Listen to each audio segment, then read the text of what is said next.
सभी को नमस्कार। आज के इस सेशन में हम अर्थ पद्धति पढ़ेंगे। नीति शतक का हम क्रमबद्ध अध्ययन कर रहे हैं। इससे पहले हम सभी ने मूर्ख पद्धति, विद्वत पद्धति, मानसौर्य पद्धति और अब अर्थ पद्धति का अध्ययन कर रहे हैं। तो देखो, पद्य क्रमांक 43 में महाकवि ने क्या कहा है कि दानम भोगो नासस्त्रिस्रो गतयो भवन्ति वित्तस्य है। जो वित्त है, धन है, वित्तस्य, धन की तीन गतियां हैं, तीन दशाएं होती हैं, तीन स्थिति होती है। तिस्रः गतयः भवन्ति, वित्त की तीन गतियां होती है, तीन दशा होती है, तीन स्थितियां होती है। कौन कौन सी होती है कि दानम भोगो नाशः, या तो दान या भोग या नाश, विनाश हो जाना। जो वित्त है, वित्त की तीन गतियां हैं, धन की तीन गतियां हैं, दान दे देना, उसका भोग कर लेना, उसका लास्ट में अगर दोनों ही नहीं करते तो नाश हो जाना। तो देखो, महाकवि ने आगे कहा है कि यो न ददाति न भुंगते, यो यह जो न ददाति, जो दान नहीं देता है, और न भुंगते, न ही उसका उपभोग करता है, धन का न तो उपयोग करता है न ही किसी को दान देता है, उस व्यक्ति का धन तस्से तृतीया गतिर भवति ही, उसके धन की क्या होगी? तृतीया गतिर भवति, तीसरी गति हो जाएगी, उसका विनाश हो जाएगा। व्यक्ति के धन के तीन ही उपयोग हैं, या तो उसको किसी को दान दे दो, दान नहीं देते हो तो उसका स्वयं भोग कर लो, उपभोग कर लो, उपयोग में ले लो, अन्यथा उसकी तीसरी गति होती है, उसका नाश हो जाएगा। वो या तो चोर आदि चुरा लेंगे, या फिर ऐसे ही वो खर्च हो जाएगा जिनका कोई मोल नहीं है। तो महाकवि ने कहा है कि जो वित्त है, उस वित्त की, धन की तीन गतियां हैं। एक गति तो है कि उसको किसी को दान दिया जा सकता है, या उसको स्वयं के लिए उपयोग किया जा सकता है, नहीं तो फिर वो उसकी तीसरी गति होती है, उसका नाश हो जाता है, उसका विनाश हो जाता है। अगला पद्य है, इसमें महाकवि ने कहा है, देखो कि मणि साणो लीढ़ समर विजयी हेति दलितो हो।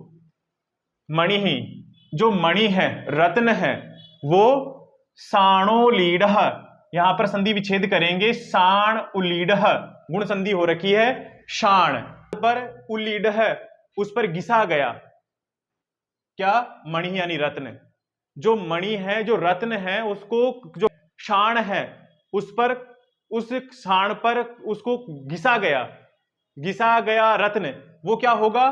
तय निम्ना शोभन्ते, वो घिसने के कारण से जो रत्न है वो कम हो गया है, लेकिन कम हो जाने पर भी उसमें चमक बढ़ गई, और चमक बढ़ जाने के कारण से तन निम्ना शोभन्ते, उसके कृश हो जाने पर, उसके दुर्बल हो जाने पर भी शोभन्ते, शोभा देता है। अरे जो रत्न है ना, वो रत्न, उसको जब हमने घिसने पर वो कम तो हो गया, लेकिन कम हो जाने पर भी वो शोभा दे रहा है, क्योंकि वो अधिक चमकदार हो गया। तो महाकवि ये कह रहे हैं कि जो मणि है ना, एक उदाहरण दे रहे हैं, लास्ट में वो ये बताना चाहेंगे कि गलित विभवा च अर्थीषु नरः, जो मनुष्य हैं जिनका अर्थीषु यानी जो याचक है, याचकों में गलित विभवः, जो उसका वैभव है वो कम हो गया है, यानी उसने अपने धन को दान दे दिया है, ऐसे नर, ऐसे मनुष्य भी तय निम्ना शोभन्ते, कृश हो जाने पर, उसका धन कृश हो गया, निम्न हो गया, दुर्बल हो गया, उसके बाद में भी शोभन्ते, वो शोभा देते हैं। तो वो उदाहरण दे रहे हैं कि मणि शाण उलीढ़, जो शाण है, शाण पर उलीढ़ यानी घिसा हुआ, मणि यानी रत्न, कमजोर हो जाने पर भी, तय निम्ना, कमजोर हो जाने पर भी शोभन्ते यानी शोभा देते हैं। और क्या कहा? समर विजयी हेति दलितः, हेति शस्त्रों से दलितः घायल, शस्त्रों से घायल कौन? समर विजयी, समर यानी युद्ध विजयी, युद्ध में जीता हुआ योद्धा। जो योद्धा है वो समर में जीत गया, लेकिन जो शस्त्र है उनसे शरीर पे कई जगह घाव हो गए, घावों में से रक्त बहने के कारण से वो कमजोर हो गया, लेकिन कमजोर हो जाने पर भी तय निम्ना शोभन्ते, कमजोर हो जाने पर भी वह योद्धा शोभायमान है, शोभा देता है। आगे कहा है कि मद क्षीणो नागः, मद के क्षीण हो जाने पर, मद के कमजोर हो जाने पर, चले जाने पर, नागः, जो हाथी है वो भी शोभायमान होता है। तय निम्ना शोभन्ते, उसके कमजोर हो जाने पर, मद के क्षीण हो जाने पर भी वो तन्निम्नः शोभन्ते, कमजोर हो जाने पर भी हाथी है वो शोभायमान होता है। यहाँ महाकवि ये बताना चाह रहे हैं, देखो कि जो युवा हाथी होता है उसके मद टपकता है, मद बहता है, लेकिन जब वो मद बहता है उस टाइम में उसको नियंत्रित किया जाना बहुत मुश्किल है। लेकिन जैसे ही मद के बह जाने के बाद में वह हाथी थोड़ा कमजोर हो जाता है और उस मद के बहने से कमजोर हाथी बिल्कुल शांत हो जाता है और शांत हो जाने पर ज्यादा शोभायमान होता है। तय निम्ना शोभन्ते, कमजोर हो जाने पर भी शोभन्ते, वो शोभा देता है। ठीक वैसे ही सरदी सरितः शयान पुलिनः, शयान पुलिनः, ऐसी नदी, सरितः ऐसी नदी जो शरद ऋतु में शयान पुलिनः, उसके जो तट हैं वो सूख गए हैं। यानी वर्षा ऋतु में जब नदी अपने उफान पर होती है तो उसके तट भरे हुए रहते हैं, लेकिन शरद ऋतु आते आते उसका जो उफान वो कम हो जाता है, बहाव कम हो जाता है और जो तट है वो धीरे धीरे सूखने लगते हैं। तो ऐसी नदी जो उसके तट सूख गए हैं वो भी तय निम्ना शोभन्ते, कम हो जाने पर, उसका पानी कम हो जाने पर, तट सूख जाने पर भी शोभन्ते, शोभायमान होती है, शोभा देती है।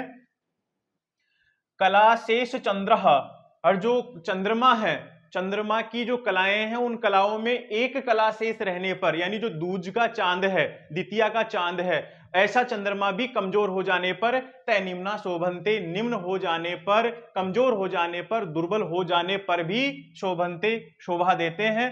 और सुरत मृदिता बाल वनिता, जो रति क्रीड़ा है, रति क्रीड़ा से अतिशय मृदिता, अतिशय मदिता जो बाल वनिता है, जो नव यौवना स्त्री है, वो भी तय निम्ना शोभन्ते, कमजोर हो जाने पर, कृश हो जाने पर शोभन्ते, शोभायमान होती है। तो ठीक वैसे ही जो इन्होंने उदाहरण दिए हैं, इनके आधार पर महाकवि भर्तृहरि कहना चाह रहे हैं कि अर्थीसु, याचकों में गलित विभवः, जो वैभव है उसके कम हो जाने पर, कृश हो जाने पर, वैभव के चले जाने पर भी नरः तय निम्नः शोभन्ते है, जो पुरुष हैं, व्यक्ति हैं, वो कमजोर हो जाने पर, दुर्बल हो जाने पर भी शोभन्ते, शोभा देते हैं।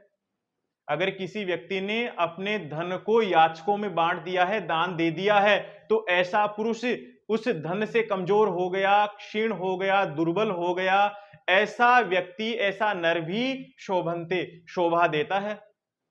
तो आपने दोनों पद्यों को बहुत अच्छे से समझ लिया है, आशा करता हूं आपके समझ में आ गया होगा। अब मिलते हैं अगली कक्षा में, धन्यवाद।